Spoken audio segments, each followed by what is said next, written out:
Welcome back to Homeopathy at Home with Melissa. Hey, Melissa. Hey Bree, it's great to see you again. Always great to be here.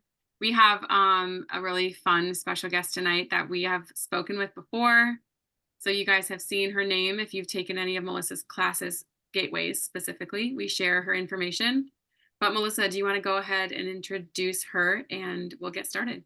Yeah, thanks. So I'm so glad you're here, Tricia. This is Tricia Soderstrom, and she is the author of Abounding in Hope or with Hope in Lyme, and where she shares encouragement and education about Lyme. She's done a ton of research, and she's very knowledgeable. I took Tricia's class year several 4 years ago, I think, or three or something. And it was great. It was very helpful.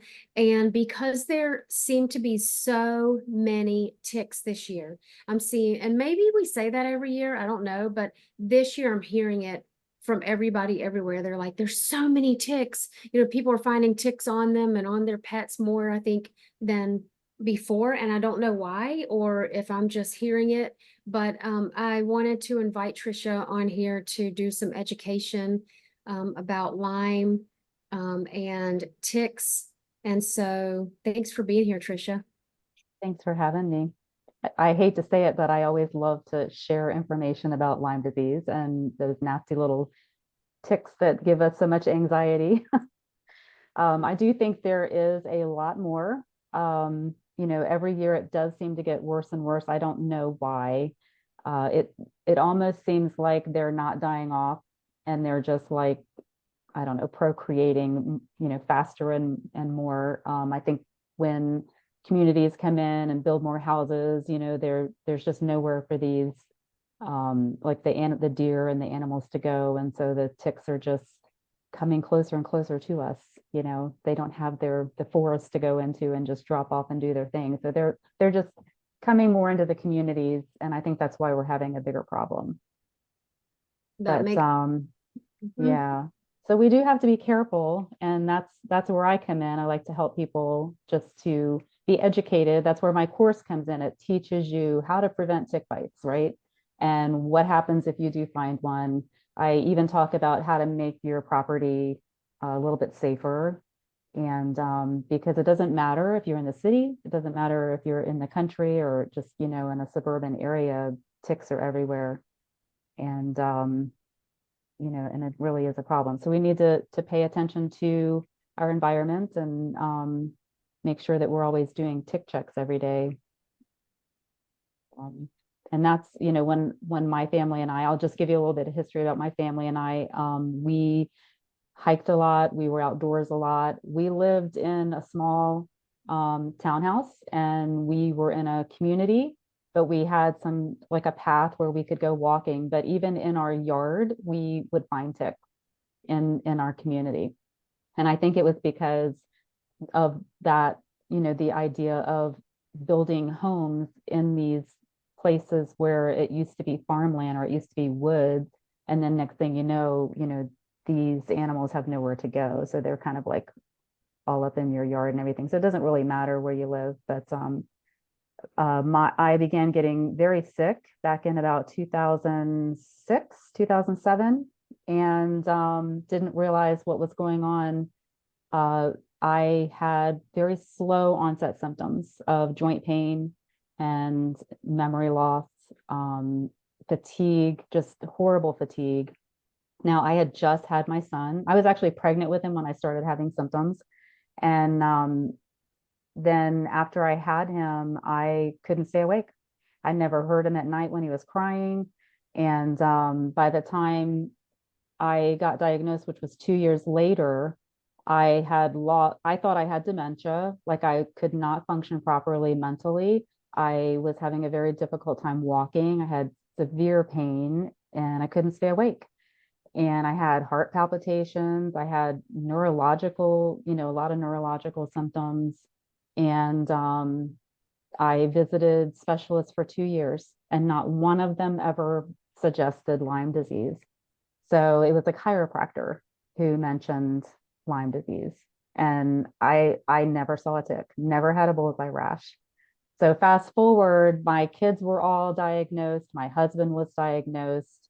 We ended up being diagnosed with Lyme, Bartonella babesia, mycoplasma. Heavy metal toxicity can cause these things to be worse, the symptoms of Lyme to be worse. And, you know, of course, if you're on tap water or you've ever had vaccines, you're going to have, you know, some issues with a Lyme infection. But we proceeded to follow the protocols of antibiotics, and we were on antibiotics for about 4.5 years. Heavy doses of antibiotics, 3 different types at one time. And then with babesia, we were on anti-malarial medication. So you can imagine the devastation that did to our immune system and to our gut health. And we weren't getting better. Now, my youngest daughter had PANS, which is similar to PANDAS, caused by strep infection, and it causes a severe onset, like a very quick onset of OCD and rage and anxiety, and just a lot of terrible symptoms, gut symptoms, and everything. And our doctors, like every doctor I went to, they would treat us for a while, and then they would throw up their hands. So we were very, very sick, whole family, and which is not uncommon. And I was so desperate to get my daughter help, especially that I ended up doing something I never thought I would ever do, and that was go to a homeopath. So a lady at church recommended this homeopath, and she said, he got my son better. He was just like your daughter, you know. And I actually put it off for about 3 months. And then the more I prayed about it, I'm just like, I really felt like God was leading me, you know, to go to this homeopath. So I went, and he did the intake, which was very different. I brought all my notebooks of labs and everything. He didn't even want to look at them. And I was like, you know, very put off by that. And so he did his intake and he did his testing, and he looked at her and he said, do you want to get better? And she says, yes. And he touched her hand and he says, I can get you better. And we both just sobbed. We're like, what? Like, no one has given us hope. We felt so hopeless. And within 9 weeks, she was able to get out of bed by herself without the OCD and anxiety. And it took another 3 years for her to get fully better, but she's an amazing young woman who travels around. She's a photographer, she's a health and wellness coach, and she's just incredible. And he progressed to, you know, he got all of us better. As soon as we saw, you know, that our daughter was improving, my husband was like, get us all on the list. We all need to go. And you know, mind you, this is very unconventional. He treats energetically, he does energetic testing. And it was just really out of our comfort zone. But the way he explained it was very scientific, and it wasn't like, it didn't conflict with my Christian values. It didn't make me feel like I was doing something wrong, you know, going to him. And honestly, I had done so much research up until that point that when I went to him, I just let my guard down and let him do what he needed to do. And because I felt like it was safe, I just felt really safe, and I had never felt that way before. And it wasn't until I met you that I had this desire to start learning more about homeopathy. And so I started learning about it so that I could use it every day. And so that's what we do now. I love it. I love it. It's so funny. I really, really laughed when you said you brought all the labs and the tests and all the things, and he was like, I don't need to see any of that. Because I get that almost every day. Like, do you want me to send you all of my tests and labs? I don't need it. And so, and I heard you also say you were put off by that.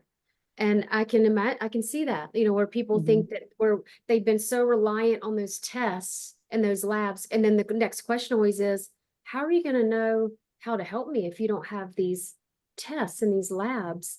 Right. And so then I get to educate a little bit. All right, well, homeopathy is about, what does it look like for you? So there's over 6,000 remedies in this book.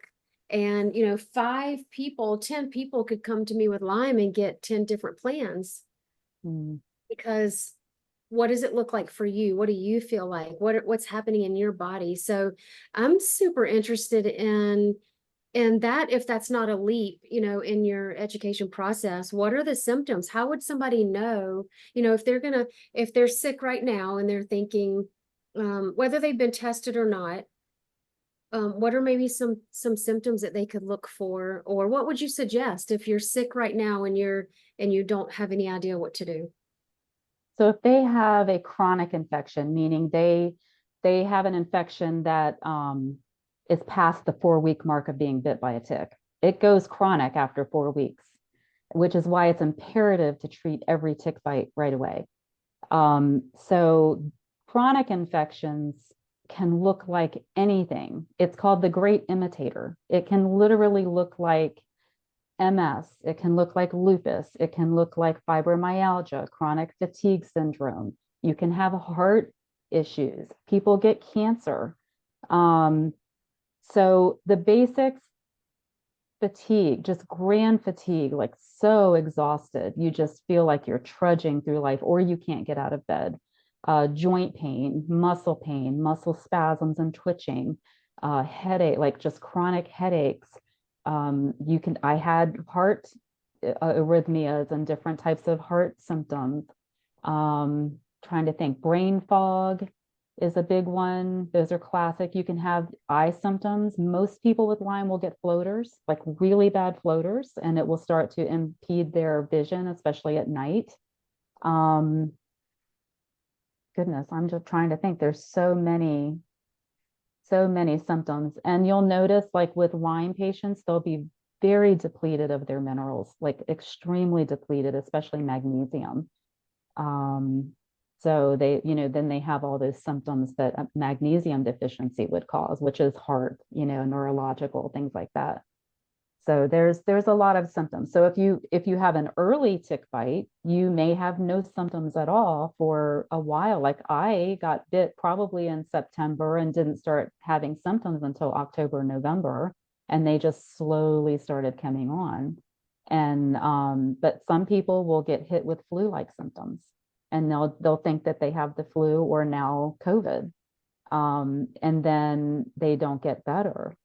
Or some people will get flu-like symptoms, they'll get on antibiotics, they think they're better, and then when they get off antibiotics, like a month later, they get hit with weird symptoms and they're not sure where they're coming from. You can have skin rashes. I had psoriasis really bad.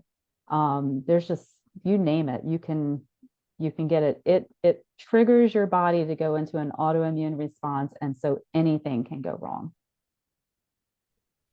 So you mentioned, sorry, Bree. No, it's okay. I have like a pretty good list of Okay. things I want to know. So you go ahead. I was gonna say one thing. So you mentioned that we don't ignore that tick bite. So normally in homeopathy, I say we're only gonna give remedies when a symptom presents, but I don't do that with a tick bite. If somebody gets a tick bite, I will say, let's go ahead, lead them, lead them 30 or 200. And there's some different protocols that you can find around. I don't know if it's necessary to do, I don't know. I'm not saying that you shouldn't, but there's some protocols that say, I think 30C twice per day for a week. And then I don't know the rest of it. But when I got bit by a tick, I took a few doses, and the same with my son, a few doses of Ledum, and I wrote a note. I took a picture of the place. I took a note in my phone about when it was, when the bite was and what I did, and and then from there. So that's what I've chosen to do. But you might want to do a whole big protocol and go on for a couple of months with Ledum, but that's what I would do as a homeopath. If you want to, when you get bit by a tick, that's what I would do. Bree, do you want to ask your questions, or Tricia, do you have some follow-up with what to do when you get bit? I do have a follow-up. I think it's really, really important to write down who got the tick bite, where was the bite. I tell people circle the bite, monitor it, because if you have any symptoms, you definitely have a Lyme infection. And then treat it I recommend homeopathy to everyone because, especially for kids, it's so easy to take, it's effective, there's no side effects. And but at the same time, you have to be self-aware. So you have to pay attention to, how are you feeling? Are there any symptoms that are coming about that you didn't have before? And don't ignore those and keep treating if you have symptoms. So for someone like me who has had chronic debilitating Lyme, when I got bit by a tick, I couldn't just take Lidum for a few days. I actually had to take a longer protocol because I already have Lyme, right? And so my immune system is a lot lower. So I am very self-aware, and I recognize the symptoms. I recognize that I actually had gotten a Babesia infection again, along with the Lyme infection. So that's another thing that a lot of people don't understand, is that it's not just Lyme. And a lot of times it's not Lyme at all. It's Babesia, which is a red blood cell infection. It's Bartonella, which is cat scratch disease that you can get from a cat scratching you or biting you, or you can get from fleas. Or you could get one of the other, like tick relapsing fever or mycoplasma. I mean, there's so many different infections that you can get. So it's not just Lyme. And that's where homeopathy is so beautiful, because that Lidum can help with all of that, right? Because with that tick bite, it treats the tick bite. And that's what we really want to do. We want to really emphasize treating the tick bite. Okay. I have some questions. Okay. I might go to, but like, you can take this. This is for you, not for just all my questions, but I'm trying to think like listeners also, as a just hearing all of this. My first question is kind of back to your family story. Mhm. And maybe this is two questions in one. Are all of the issues you experienced? So I kind of want to know, you guys, your whole family had a really high, like a big response to this. Mhm. Were there underlying conditions in your history and your family history? Do you think that, so this is kind of part two, are certain people more susceptible to that than others? Or is that any person who's really, like, let's say we use homeopathy, you know what I mean? Mhm. Would some other people maybe not have that type of reaction? Absolutely. There are people that get bit by ticks over and over and they never have a problem until they have surgery. And then they have all these weird symptoms and they think that their knee surgery didn't work, but it's actually because they have a Lyme infection there, or they have some kind of a trauma and then it comes out. For my family, we were going through a very difficult time as a family. So we had that stress.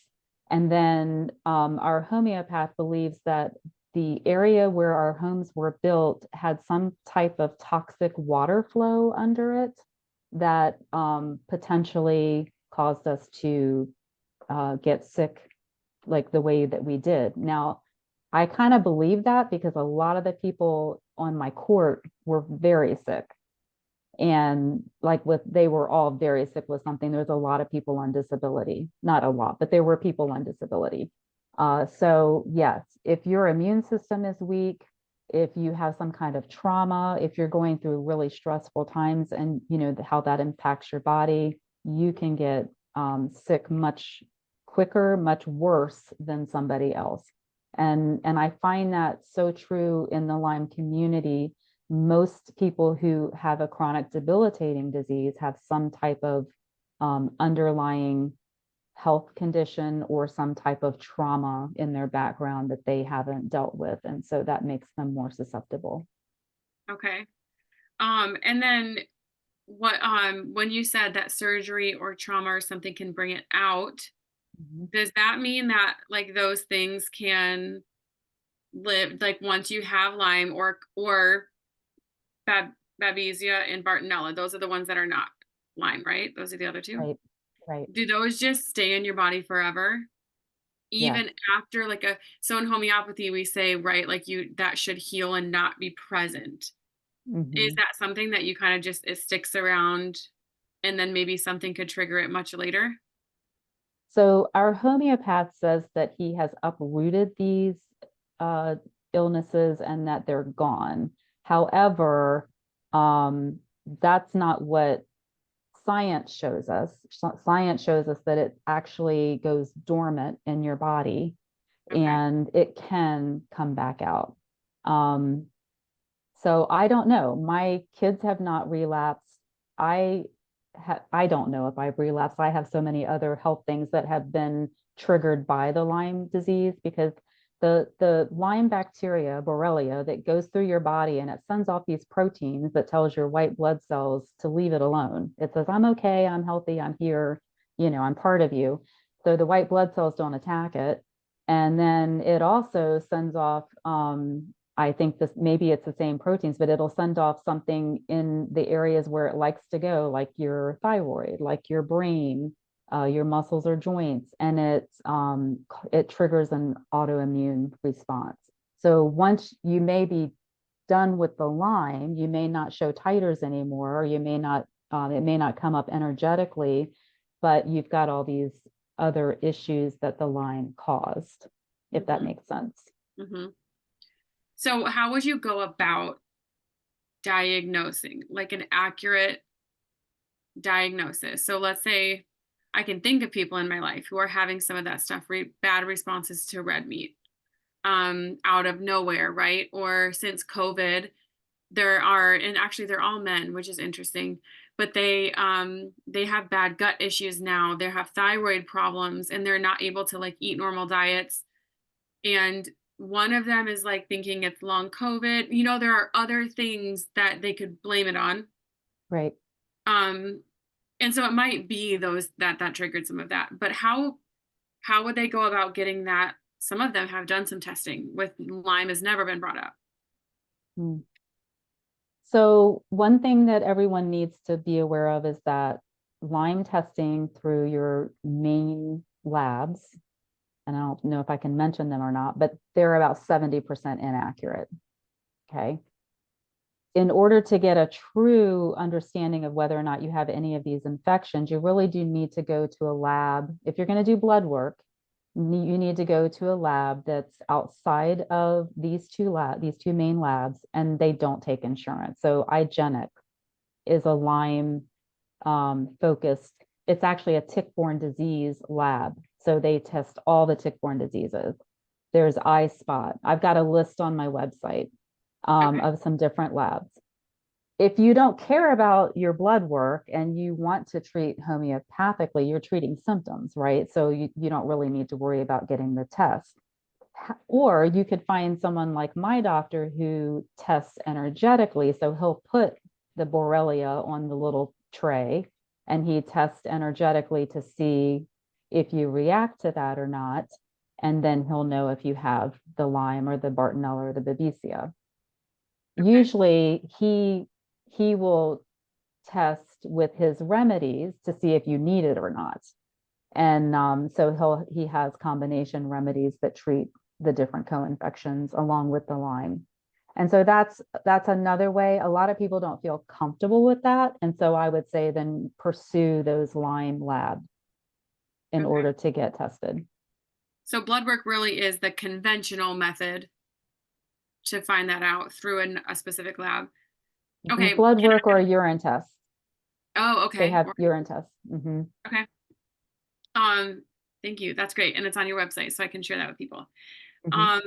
A question then, I'm curious from a homeopathic standpoint for your family, and you don't have to share all the details, but were your protocols Lyme specific, meaning ledum, hypericum, hypericum arsenicum, some of the ones that we see, or the nosodes that we'll talk about, or were they symptom based, like your joint pain? Did you do a joint pain, or you know what I mean? Like, does that make sense? Yes. So after taking Melissa's classes, I realized that my homeopath treats very differently. Yeah. So right. We walked out of there with a kit, like a box of like 40 different bottles. And I should have brought some up here to show you, but 40 different bottles. And they each had maybe 3 or 4 different remedies in them, or imprints. So the imprints are made by a machine versus the remedies. And I have no clue what they were, because the way he's labeled them, I can't quite figure out what exactly he put in most of them. Some of them I can, But so we were treated with a lot of different remedies all at one time for 8 weeks. And then we would go back in and get retested, and then he would switch it up, and then he would wean us down until we didn't need them anymore.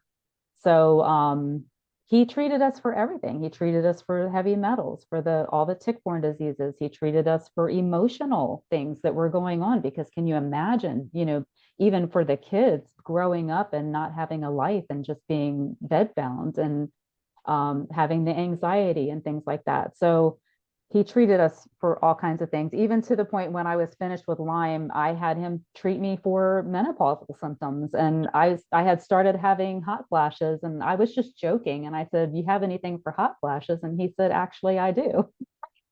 So he gives me sepia, and I didn't know. And sure enough, within 3 days, I never had another hot flash again. It was amazing. Like, I'm like, I love this man. He's the most amazing person in the world. He's like a miracle worker. But yeah, that grew my trust in homeopathy, just watching my kids get better, and me feeling, better, and just being able to treat normal everyday things like colds and the flu and whatever it is. Yeah. Okay, I so I have have a few more, but yeah, you go, Melissa. I'm just so curious. Do you have any idea, does he use like super high potencies? That I don't know either. I don't That's what know. it must be happening. For it to happen that fast, they Mhm. have, I just feel like they have to be like 10 M's, 50 M's, something like that. But anyway, that was just a curiosity of mine. Thank you for sharing Okay. that. Hmm. Okay. I have more questions. Are we good? Are we good on time and Yeah, all that? we're Okay, good. we'll just keep going. So, well, also, Tricia, do you have more in your arsenal to share before I just keep, you might answer some of the stuff I have. Oh, go ahead and ask your questions, because the things in my arsenal people can find on my website. And Okay. I also had started a podcast, which is kind of quiet right now, but so I have Okay. some things on my podcast as well. Great. Okay. And you have classes too, and your book. I do. I have I don't have a book yet, but I do have a course about Lyme So- disease and ticks. Hmm. Okay. Yeah. Um, okay. So the next question is, did you use other things alongside, other modalities alongside homeopathy? So herbs, I mean, I don't know what else people use, but Yep. supplements maybe in that time, Supplements and thing herbs. you're deficient. Yeah. What other Yep. things did you use? Absolutely. So we were on magnesium. Hmm. We were on some supplements. I did use herbs for the healing crisis. We would call that a herx when we were on medication, but he called it a healing crisis. So I wasn't familiar with homeopathy at the time. So when we had a healing crisis, we would take detox baths. We would drink lemon water with berber and sarsaparilla, which are herbs. My one daughter really liked Alka-Seltzer Gold. That just really neutralized the inflammation in her body and really helped her. I couldn't tolerate it, so I did the herb. And just healthy lifestyle. So I tried to get my whole family on board with eating. For a while we were no sugar, no dairy, no gluten, like no sugar, no fruit. And because I was having panic attacks that these little parasites in our body were just eating sugar, and I didn't want to feed them.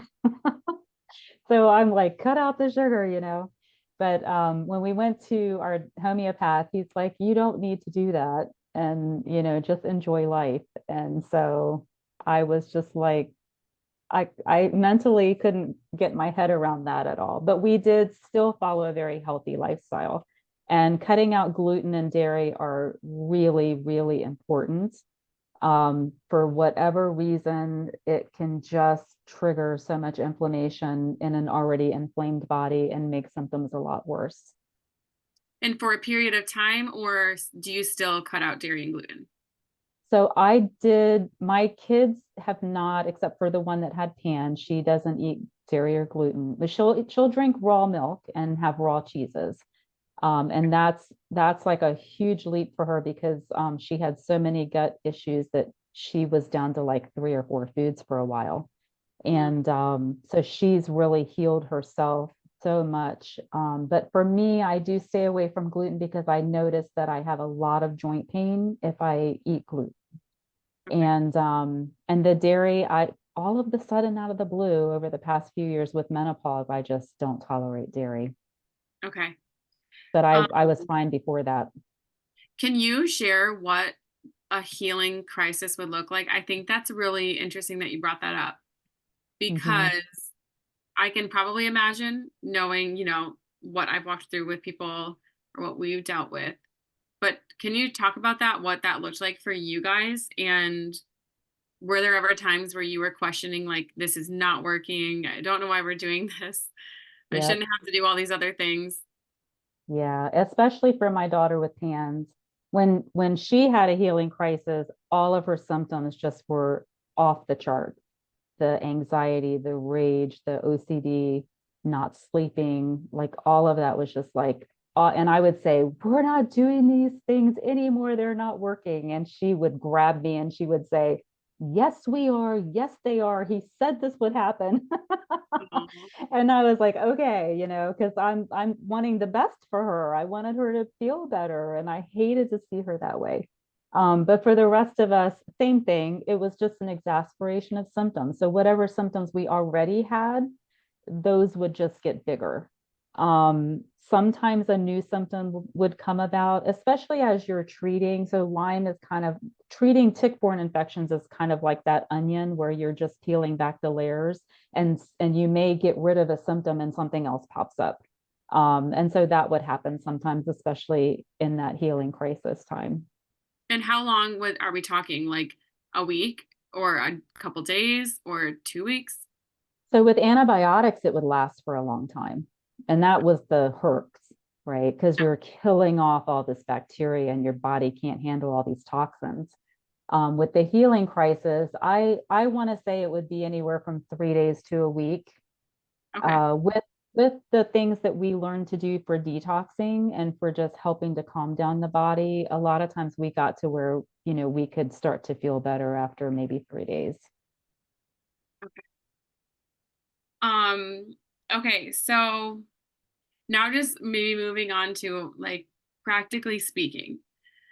Like I live in a normal neighborhood. We're in Florida. I know there are ticks. The thought of checking all of the people in my home and my dog for ticks Mhm. every day, like I literally am like, I can't, I won't do it. I just can't even imagine a life where I do that. So what I use, like when people have to start care plans, there's like things they need to stick to. And we try to give them pointers. Okay, so here's how you can set yourself up for success. Here's a routine, or here's this app that reminds you. What would you say to me or someone like me who's like, I got 3 kids, it's crazy town at bedtime. How do Mhm. I teach them how to do it? Or like, what are we looking for here? How thorough do I need to be? How tiny? You see those videos, the tick is microscopic. And I'm That's like, right. how do I even, Most you see people a don't boy? even ever They're see a so tick. dirty. Okay, so here's what I'll tell you. Start checking for ticks. Yeah, okay, I But will. really, Help okay, me. so here's what I'll tell you. I just learned that if you take a shower and like use a washcloth or a scrubby or something, you cut your risk of being bit by a tick down by like 50%. Okay. But here's what I did with my son when we moved here. So we have ticks galore, and I'm surrounded by farms and woods. And when he would come in, he came in the back door, stripped down at the laundry room. All his clothes went in the dryer, and you put it on high for like 20 to 30 minutes. That will kill your ticks on your clothing or your shoes, and then go get in the shower. So there you've cut your chance of getting bit by a tick down by probably 90%. Okay. And then I would do a head check, and he would just check his own body. If he felt like he wasn't sure or couldn't see like his back or something like that, I would look over that area. For myself, it was a little harder. Like when your eyes aren't good, I have a big magnifying glass, but I will put my clothes in the dryer. I will take a shower, and I'll check for a few days. So I don't just check when we come in. I'll check the next day and maybe another day just in case I miss something. And I've gotten into that habit because it's scary. I don't want to live like that again. I don't ever want to be sick like that again. So for me, it's really important. When I had 4 kids, did I check them for ticks? No. And that's why we got sick. We would come home late at night from some event out in the woods, a picnic at church or whatever.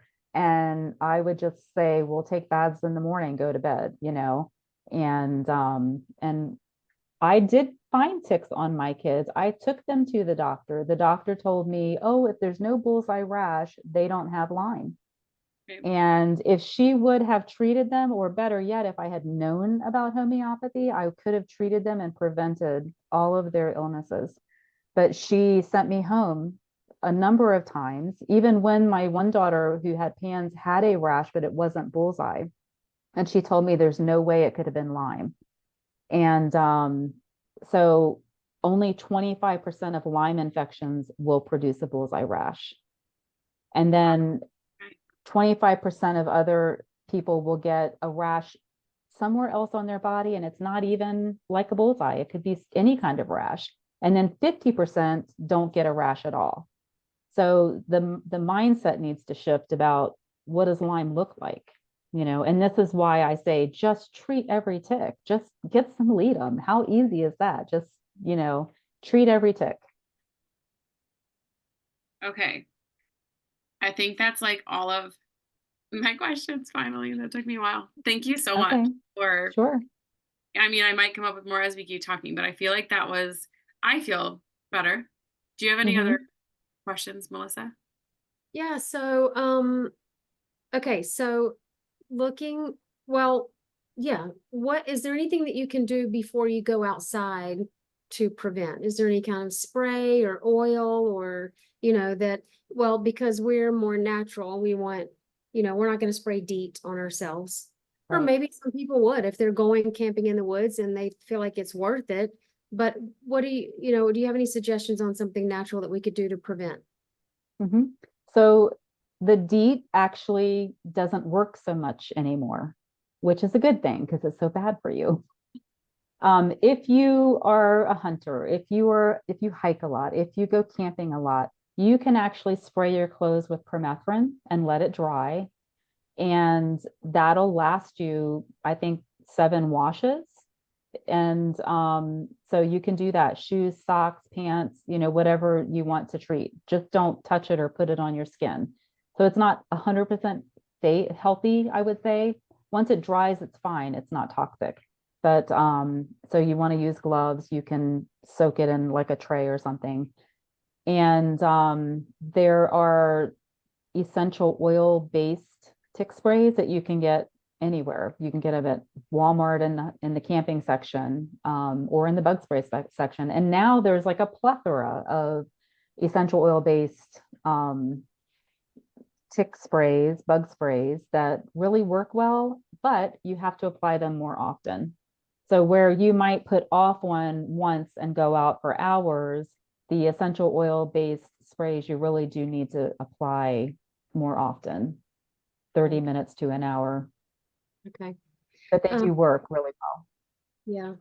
So I do also think that you could take Ledum or Staphylococcus aureus before you go out, but I wouldn't just do that every single time you go out, or and I wouldn't do it out of fear that I'm afraid I'm going to get bit, but so I'm going to do these things. But if you're prone to getting bit, then I think that's worth it. I'll just tell a quick story about a student of mine who one of her family members, she found a tick on him.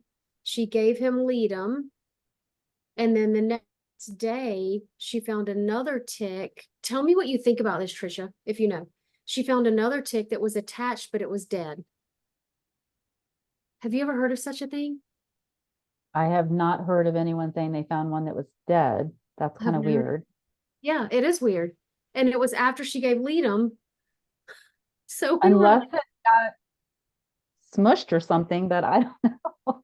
That's okay. a little weird, especially if it was attached. Because if it's attached, that means it's feeding. Right? I mean, I don't know. It was very weird. How did she So know it was dead? She's a nurse, and so I do believe that she knows what she's talking about. Yeah. I mean, I guess it wasn't, you know, when you pull a tick off, their legs are going. They start Yeah, squirming. They don't be yep. still. Can we talk about that just for a minute? There goes my Yes. color again. When you find a tick, you want to make sure that you do not put Vaseline on it. You don't put kerosene on it or any, you don't want to smother it. You don't want to agitate it to the point where it starts to just automatically, if it feels threatened, it automatically starts injecting all of its gut load into you, like immediately before it lets go. So what you want to do is you want to make sure that you are like getting it straight down, like you push into the skin as, hard as you can, not hard, but, to where you're able to get around its mouth and its head and pull it straight out. And that's how you want to remove a tick. A lot Interesting. of people are like putting things on it, putting a Band-Aid with something on it, like alcohol, to try to get it to come out. And that is just not a good idea. Thank you for that. I probably learned that in your course, but again, it was like 4 years ago, and I've forgotten. I probably need to watch that again. Mhm. And so remedies for, we already talked about leadum. You know, if you find a tick, if you get bit by a tick. I'll just also say Cimex, Cimex, Cimex. Remember too, guys, that this podcast is transcribed into a blog, and so you can see the spellings of these remedies on the blog on my website. So Cimex is great for the fatigue from Lyme. Hypericum mixed with arsenicum is a Banerjee protocol for Lyme. Malaria Co is a nosode, just like Tricia, you were saying earlier that you were treated with a malaria. Anti-malaria meds. Yeah. That's Anti for the babesia. Okay. So Malaria Co is one for Lyme. Syphilinum is also a nosode. It's good for the fatigue with Lyme. And Serinum is also good for Lyme. Then there is this combo. Well, you can combine them on your own. And it's the Borrelia, Babesia, and Bartonella nosodes that you can combine together and take. Now, I'm not giving protocols here because the only protocol is the Banerjee protocol, which is the Hypericum and arsenicum. And I believe that's Hypericum 200 mixed with arsenicum 3 twice per day. I believe that's the whole protocol. The rest of these aren't protocols. So if you don't know what potency and how often to give it, work with a homeopath. But these are, if you have been studying homeopathy and you kind of know how to choose a potency, you know how to choose how often, then you can do that too. So those are some of the good remedies for Lyme disease. Is there anything else that we should know?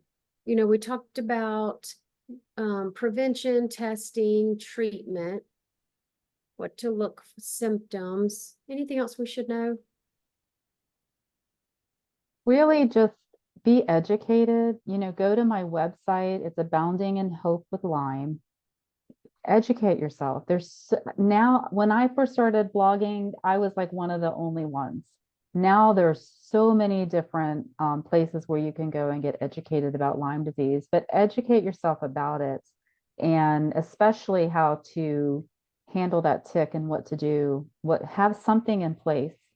And that way you know what to do. I have a little tick kit. I took like an old plastic Band-Aid box, first aid box, and I put everything I need to take off a tick, really good tweezers, a little magnifying glass. I have little containers to put the tick if I wanted to get it tested. With now that I use homeopathy, I don't even bother with that. When I didn't know about homeopathy, like I was just filled with fear, and I wanted to get the tick tested to find out what was in it.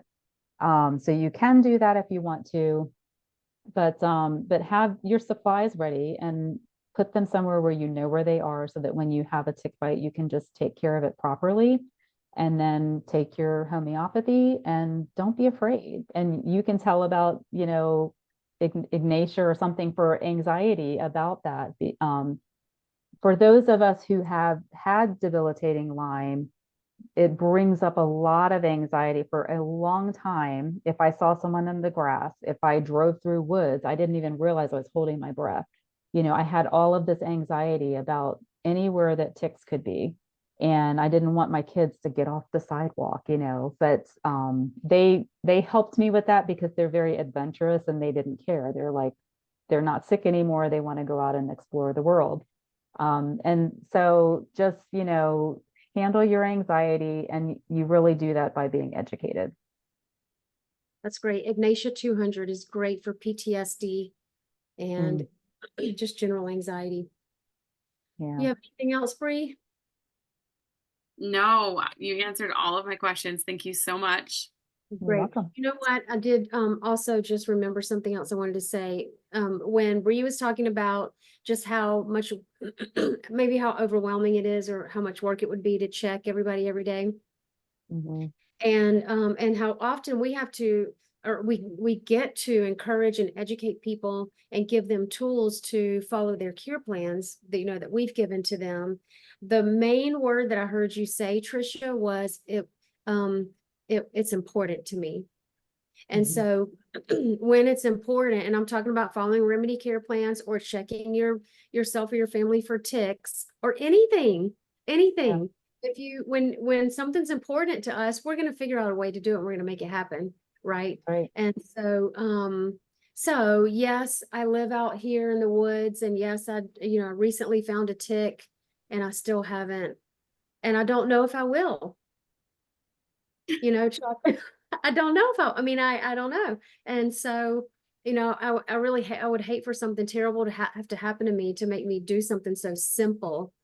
But, it just goes right back to anything, I think it's very wise to check for ticks. We get comfortable, like this is our home, we feel safe, and we're not on guard about it, right? Whereas when I lived more in the suburban areas, it was terrifying because I wasn't used to the woods and accustomed to it. And so if I found a tick, it would be like, terrifying. But now, like when you have chickens or you have animals and you're out in the woods, it just becomes like, okay, this is just the way it is, And so like if my son came in with a tick bite, I wouldn't freak out like I would in the past, And plus I know what to do. And I know that it works because since we've lived here for almost 9 years now. I have treated ticks with homeopathy, and we have not been bedridden or gotten, sick like we did before. So I know it works. I love it. Me too. Just using homeopathy and having the tool of homeopathy in your possession and have the knowledge of how to use it brings such freedom and reduces anxiety about so many different things. If you're afraid of getting sick with a cold, cough, flu, or stomach virus or something, you have the tool of homeopathy and the knowledge, it really does help to reduce that anxiety. So I'm so thankful that you came and talked to us again, Tricia, and just sharing your knowledge the way you do. Please do share right now. I know you shared your website. Is that where everything can be found, blog and everything, podcast? You can find my courses, you can find my podcast, my resources page. I have printables. I do offer an antibiotic protocol, which I don't recommend. I offer the homeopathic protocol from Joette Calabrese's website. And then I offer an herbal protocol for people who prefer to do herbs. But everything is there. I have a resources page, which is just literally probably 10, 12 years, however long I've been blogging, but it's full of links and resources for for anything that you need that's related to Lyme disease, how to find a doctor, where to get tested, just all kinds of resources for that. And also pans and pandas. So good. Yeah. And your book one day. And one day I'll write my book.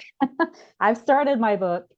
I just need to, there's like some kind of mental block. It's very emotional. It was a very emotional, difficult time. So going back to it brings up a lot. But one day I'll get it done. Yeah. All right. And then we'll just do another podcast and help you get it out there. Okay. That sounds great. Thank you so much, Tricia. Thank you. Sure. Thank you.